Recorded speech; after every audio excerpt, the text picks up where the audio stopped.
आप सभी को करवा चौथ की बहुत बहुत शुभकामनाएं। अब मैं करवा चौथ की कथा सुनाने जा रही हूँ। चलिए शुरू करते हैं।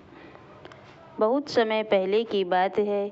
एक साहूकार के 7 बेटे और उनकी एक बहन करवा थी।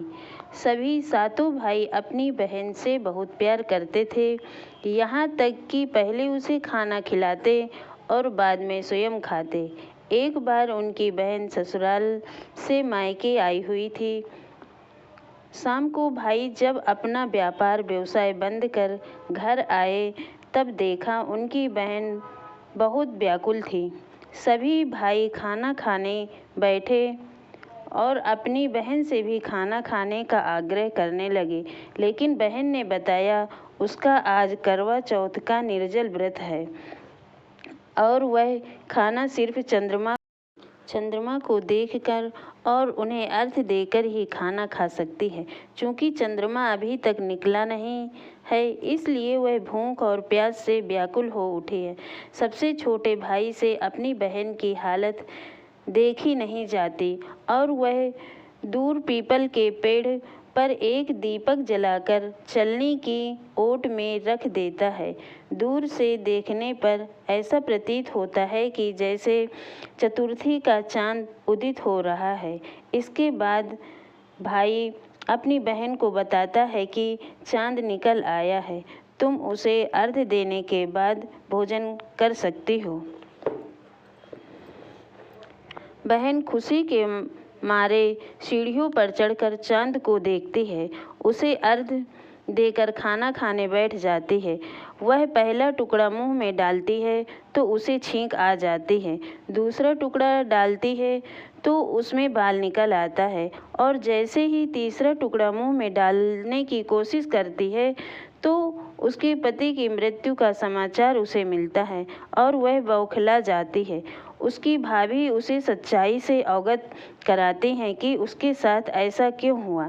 करवा चौथ का व्रत गलत तरीके से टूटने के कारण देवता उससे नाराज हो गए हैं और उन्होंने ऐसा किया। सच्चाई जानने के बाद करवा निश्चय करती है कि वह अपने पति का अंतिम संस्कार नहीं होने देगी और अपने सतीत्व से उन्हें पुनर्जीवन दिलाकर ही रहेगी। वह पूरे 1 साल तक अपने पति के शव के पास बैठी रहती, उसकी देखभाल करती। उसके ऊपर उगने वाली सुई नुमा घास को वह एकत्रित करती जाती।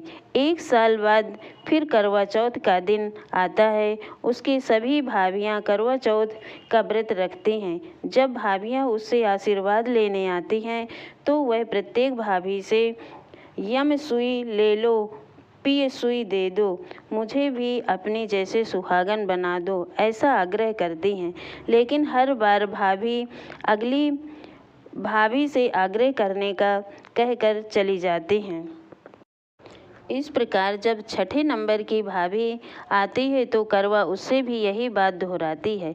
यह भाभी उसे बताते हैं कि चूँकि सबसे छोटे भाई की वजह से उसका व्रत टूटा था, अतः उसकी पत्नी में ही वह शक्ति है कि तुम्हारे पति को दोबारा जीवित कर सकती है। इसलिए जब वह आए तो तुम उसे पकड़ लेना और जब तक वह तुम्हारे पति को जीवित ना कर दे उसे नहीं छोड़ना। ऐसा कहकर वह चली जाती है। सबसे अंत में छोटी भाभी आती है। करवा उनसे भी सुहागन बनने का आग्रह करती हैं, लेकिन वह टाल मटोली करने लगती है। इसे देख करवा उन्हें जोर से पकड़ लेती है और अपने सुहाग को जिंदा करने के लिए कहती है। भाभी उससे छुड़ाने के लिए नोचती है, खसोटती है, लेकिन करवा नहीं छोड़ती। अंत में उसकी तपस्या को देखकर भाभी पसीज जाती है और अपनी छोटी उंगली को काटकर उसमें से अमृत उसके पति के मुंह में डाल देती है।